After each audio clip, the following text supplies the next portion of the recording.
Négliger le service client, c'est perdre sa boussole d'orientation dans le monde obscur qui est le monde de business ou des affaires. Et oui, j'ai toujours dit que le service client, c'est un levier tellement important pour l'évaluation d'une entreprise. Écoutez ceci, cher entrepreneur. Le service client est l'unique levier qui peut déterminer si votre entreprise va tenir ou si elle ne peut pas tenir. On néglige le service client parce qu'on se croit apporter des solutions qui puissent plaire aux gens. On ne fait pas quelque chose qui puisse nous plaire à nous. Quand on est entrepreneur, quand on est businessman, on doit répondre à un besoin. C'est-à-dire, on doit bannir notre ego.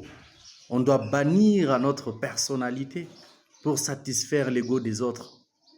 Et donc, il faut être chaque jour, à chaque minute, à l'écoute des personnes à qui on rend des services. Il y a d'autres personnes qui se font passer pour des patrons, tellement ils ignorent les services clients et se font passer pour des patrons.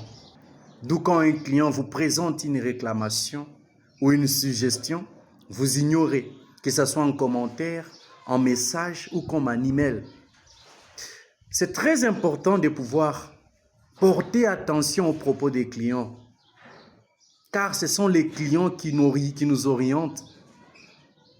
Vous pouvez commencer avec un business plan, c'est très bien, ça permet de définir ce que vous allez faire et qu'est-ce qui va vous coûter, mettre tout au propre pour que vous puissiez avoir une vision claire. Mais rassurez-vous, quand vous allez implémenter votre business, vous aurez un autre vent contraire.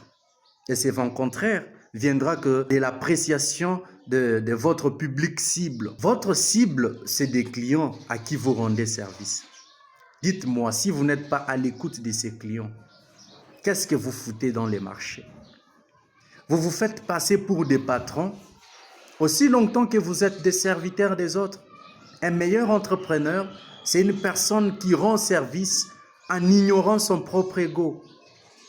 L'objectif numéro 1 qui anime les gens, c'est d'être son propre patron. C'est d'avoir assez d'argent, c'est rouler dans des voitures, des marques, avoir des belles maisons, porter les vêtements des marques, tout en ignorant que les personnes qui peuvent vous propulser à atteindre ces niveaux auxquels vous aspirez à devenir, ce sont des clients à qui vous rendez service. Et donc, en premier lieu, vous devrez ignorer cette particularité d'être votre propre patron. Il faut être d'abord l'esclave des autres, savoir comment satisfaire à l'ego des autres.